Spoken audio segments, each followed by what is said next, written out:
नमो बुद्धाय करती हूँ और उस मसीहा के लिए जितना भी कहूँ उतना कम है। तो गीत के माध्यम से आप लोग को बताना चाहती हूँ। मोरे बाबा भी मुझे महान हो, मोरे बाबा भी मुझे महान हो, जाने दुनिया जहान हो।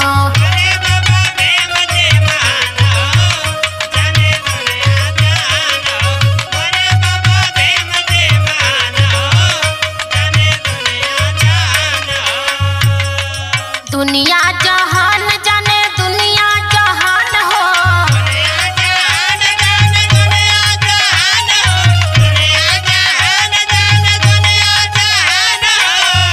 और अरे उनके जैसन नहीं विद्वान हो,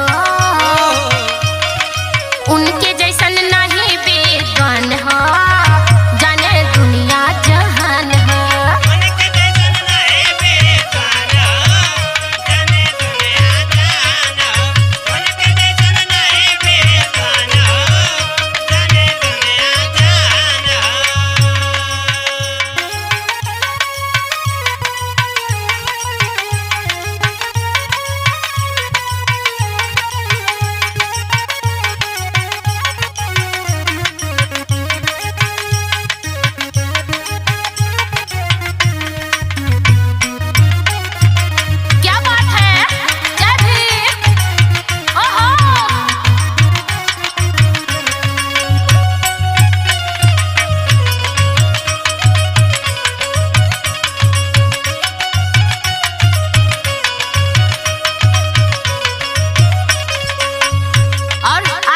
जो पढ़ने लिखने का अधिकार मिला है वो हमारे बाबा साहब की देन है, इसलिए बताना चाहती हूँ।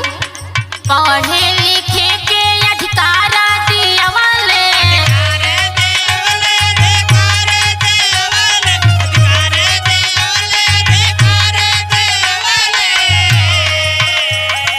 आगे बढ़ के साहब रहिया दिखवाले,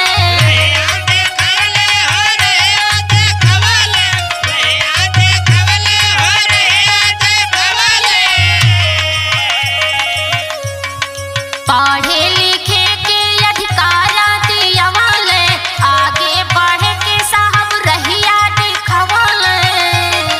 और धन्य हो मेरे बाबा साहेब, धन्य हो उनकी नेक कमाई कि जो इतना सुंदर संविधान दे के गए हैं। तो कहना है और लिख दिहले सुंदर संविधान हो,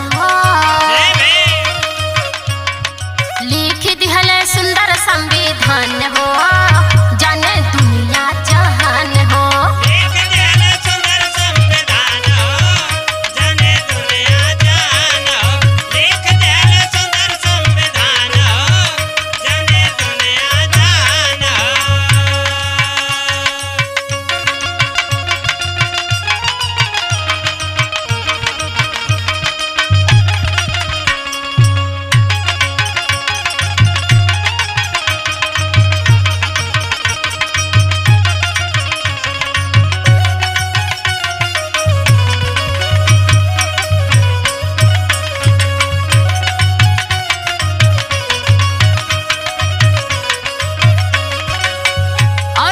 मैं बताना चाहती हूँ कि इस भारत देश में बहुत सारे विद्वान पैदा हुए, लेकिन हमारे बाबा साहेब जैसा कोई हुआ नहीं। इसलिए कहना है भीम जैसन पैदा भइल ना कौनो ज्ञानी,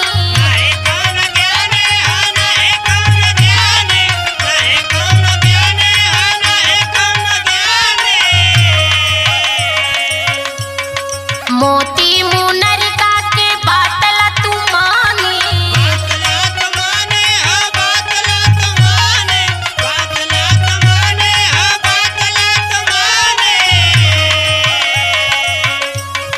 भीम जैसन पैदा नहीं भइल कौनो ज्ञानी, मोती मुनरिका के बातला तू मानी,